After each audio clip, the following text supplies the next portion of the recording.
Look at the backs of your legs right now. Those blue-purple ropes pushing against the skin of your calves. Your thighs, sometimes all the way up behind your knee. You have had them for years.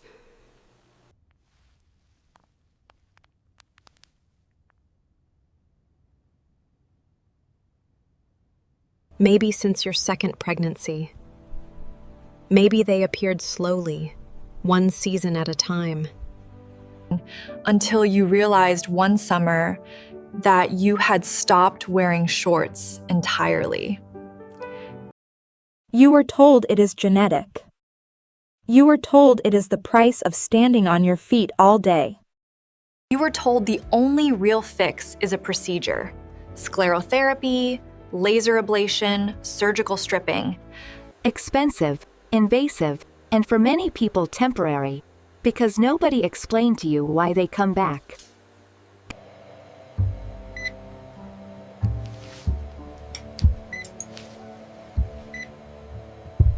I am going to explain exactly what is happening inside that vein, why the blood is pooling there, what specific structural failure is driving this, and then I am going to give you a 5-minute evening ritual, free, non-invasive, repeatable every night that addresses the actual mechanical cause, not the surface appearance. Here is what most evenings look like for you. You have been on your feet or sitting with your legs hanging down for 12-14 hours. By evening, the legs feel heavy. Not quite painful, but tired in a way that does not go away with sitting.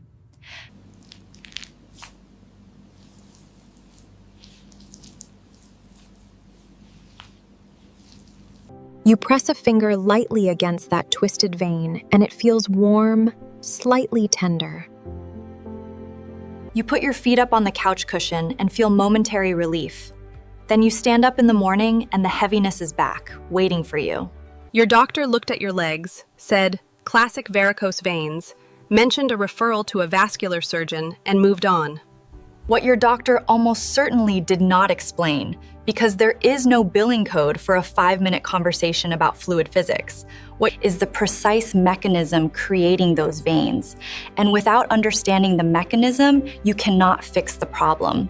You can only manage the appearance. Subscribe to Dr. Laura's channel and hit the like button right now. This channel runs on one principle. The system makes money when you stay sick, not when you get well. That is economics, not malice. What comes next? Nobody is going to volunteer at your next appointment. And here is the false belief I need to demolish first. Most people believe varicose veins are a wall problem, a weakness in the vein wall itself. The vein stretches, balloons outward, becomes visible under the skin. Fix the wall, fix the vein. This is why the standard medical conversation goes directly to procedures. Close the vein, strip the vein, inject a chemical that scars it shut, remove the visible problem. And that is wrong, or more precisely, it is incomplete in a way that guarantees recurrence. The wall is not where this starts. The wall is where it ends up. Let me show you what is actually happening. Inside every vein in your body, and this matters most in the veins of your legs, because your legs spend most of the day fighting gravity, there are tiny one-way doors, valves. Small folds of tissue, each no larger than a fingernail, positioned at regular intervals along the inside of the vein wall. Their job is singular and essential. They open to let blood move upward toward the heart, then they snap shut to prevent that blood from sliding back down. Think of them as a staircase where every step has a trapdoor. Blood climbs one step, the trapdoor closes behind it. Climbs the next step, another trapdoor closes. The only direction of travel is up.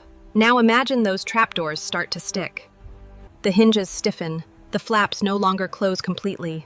Blood climbs the step, but the trapdoor behind it only closes halfway. Some blood slides back down.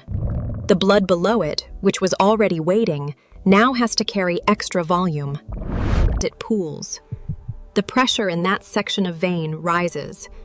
And under sustained pressure, the vein wall, which is living tissue, not rigid pipe, does the only thing living tissue under pressure can do. It expands. That is a varicose vein, not a wall that failed first, a valve that failed first, and a wall that gave way under accumulated pressure. This distinction is everything, because if the valve is the origin, the question becomes, what weakens the valves? And the answer to that question points directly toward what you can actually do tonight, at home, without a procedure. Before I go further, I need to say this clearly. There are signs that mean you stop this video and speak to a vascular specialist immediately. If your leg is significantly swollen on one side only, and that swelling appeared suddenly within hours or days, that may indicate a deep vein thrombosis, a clot in the deep vein system. This is a medical emergency. Do not wait.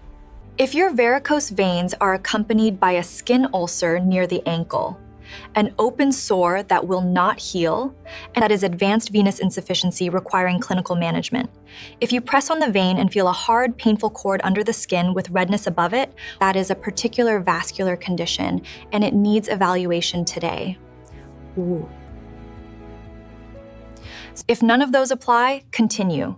You are dealing with a mechanical, gravitational, and nutritional problem that has a real protocol behind it. So what weakens venous valves? 3 things specifically. First, sustained gravitational load. For every hour you stand or sit with your legs below the level of your heart, blood pressure inside your lower leg veins rises. Not dramatically, not painfully, quietly. Over years, that sustained pressure fatigues the valve leaflets. They become less elastic, they stop snapping shut completely. This is why varicose veins are dramatically more common in nurses, teachers, retail workers, and surgeons, than in people who alternate their position throughout the day. It is not the standing itself, it is the uninterrupted column of blood pressing downward on those valves for hours without relief. Second, connective tissue weakening after 40. The valve leaflets are made of collagen, the vein wall is made of collagen. After 40 and accelerating past 60, collagen synthesis slows. The raw material your body uses to maintain those valves is produced in smaller quantities each decade. The leaflets become thinner, less resilient, less capable of returning to full closure after each heartbeat. This is not inevitable, but it is invisible, and almost nobody addresses it nutritionally. Third, chronic elevation of pressure from above, constipation, chronic cough, excess abdominal weight, anything that raises pressure within the body's central region channels that force downwards into the lower circulatory pathways. Every straining episode, every sustained cough sends a pulse of elevated pressure traveling downward. Over years, those repeated pulses teach the valves to remain slightly open. Margaret was 64 when she walked into my practice, carrying a manila folder with a surgical quote inside it. She had spent the previous year researching sclerotherapy and laser ablation. She knew the recovery time, the costs, the complication rates. She had prepared thoroughly and was coming to me. She said, for a second opinion before the procedure. I asked her to set the folder down and tell me about her days. She worked part-time at a library, on her feet for 5 or 6 hours, 3 days a week. By evening, her legs were heavy. Her ankles were slightly swollen. Her socks left marks. Then I asked her something her previous doctors had not. When do you go to the bathroom? She looked at me as if I had changed the subject. She said she had been constipated for years, managed it with fiber supplements, but she strained several times a week. Margaret, I told her, your veins have a valve problem, not a wall problem. The wall problem will come back after any procedure if we don't address what is weakening the valves. I would like to try a protocol with you for 8 weeks before you make a surgical decision. She agreed, skeptically. 8 weeks later, she had not had the procedure. Her legs had changed enough, with the heaviness completely gone, 2 of the smaller surface veins visibly faded, that she wanted to continue before committing to surgery. That was her decision, arrived at because her symptoms had changed, not because anyone pressured her. I am not telling you surgery is never appropriate. For large, severely symptomatic veins, procedures have a real and legitimate role. I am telling you that for most people with early to moderate varicose veins, the mechanical cause is never addressed, and that is why the veins recur. Let me tell you what most people over 60 are doing that accelerates valve damage. First, sitting with legs crossed or bent tightly at the knee for long periods. This compresses the popliteal vein, the large vein behind the knee, and creates a partial blockage in the venous return channel. Blood pools below it, pressure rises. 30 minutes while reading is not the issue. 4 hours every evening is. Second, hot baths and long hot showers in the evening. Heat causes veins to dilate. Dilated veins cannot hold valve closure properly. A hot bath is relaxing for muscles, but for vein walls and valve leaflets, prolonged heat is a structural challenge. Finish with 30 seconds of cool water on the legs, not ice-cold cool. This causes the vein to contract and the valves to return to their resting closed position. Third, low intake of dietary flavonoids. Flavonoids are plant compounds that directly support vein wall and valve tissue integrity. The specific ones that matter here, rutin, hesperidin, diosmin, are found in buckwheat, the white pith of citrus fruits, and dark sour cherries. Most people over 60 eat almost none of these consistently. This is a slow, invisible deficiency with a visible consequence on the backs of the legs. 3 foods that directly support venous valve integrity. First, buckwheat. Not bread made from buckwheat flour, but actual whole cooked buckwheat. A 100-gram portion contains more rutin than almost any other accessible food. Rutin strengthens the collagen. Multiple clinical trials have shown it reduces leg heaviness and swelling in chronic venous insufficiency. 2 to 3 servings per week. This is not a supplement.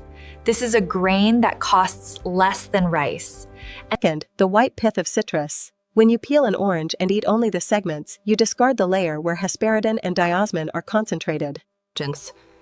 Diosmin is the active compound in prescription venous medications used in France and across Europe. Flanges. Clinical evidence supports its role in vein wall support at pharmacological doses, but consistent food-based intake Eat the whole segment, include the pith. It takes no extra effort. Third, tart cherry frozen sour cherries or tart cherry concentrate. Research published in multiple phlebology journals shows that anthocyanins, the dark pigments in sour cherries, reduce inflammation in vein walls and support valve tissue collagen integrity. 2 tablespoons of concentrate in water in the evening. Or a handful of frozen sour cherries over oatmeal in the morning. Here is the protocol. 3 parts: morning, daytime, evening. 5 minutes of active effort. The rest happens while you are already resting. Morning, 60 seconds. Before your first coffee, stand barefoot on a hard floor, feet shoulder width apart. Rise fully onto your toes, then lower your heels back down with a firm, controlled contact. 30 repetitions, 1 per second, 30 seconds. The soleus, the deep calf muscle, is the most powerful venous pump in the body. When it contracts, it squeezes the deep. After a night of lying still, that pump needs a starting signal. These heel drops provide it. They activate the pump before gravity gets its first move of the day. Daytime, 1 behavioral rule. Anytime you sit for more than 30 consecutive minutes, do 10 ankle circles each direction, then 10 slow calf raises from your seat. 45 seconds. Set a reminder. This is not exercise. This is keeping the pump running so blood does not pool against the valves for hours at a time. Evening, 15 to 20 minutes. This is the most important part. 1 hour before bed, while you are reading or watching something, Lie on your back and elevate your legs. Against the wall, over the couch back, on 2 firm pillows.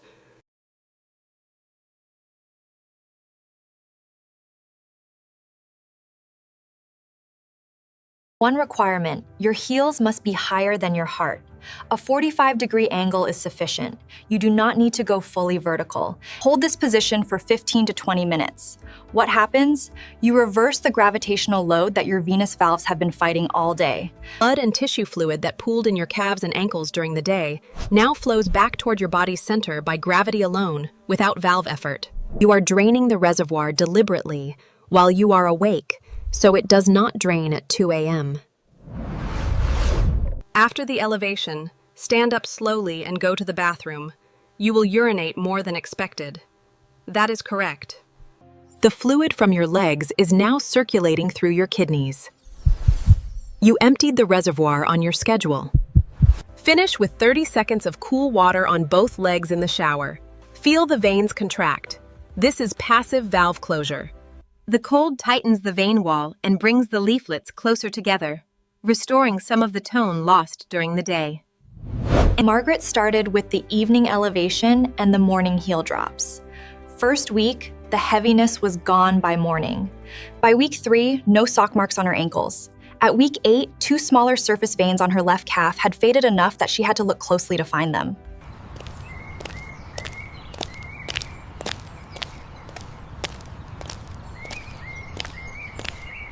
The 2 largest veins were still present, but no longer tender and no longer prominent enough to change what she wore. She did not have the procedure. The last time I saw her, she had not revisited the decision. Here is what you do tonight. 5 steps, all doable in the next 2 hours. Step 1. When you take your shoes off this evening, do 30 heel drops immediately, feet bare, firm floor. Step 2. Look at tonight's dinner. If it includes cured meat, hard cheese, or a heavily salted dish, reduce or replace it.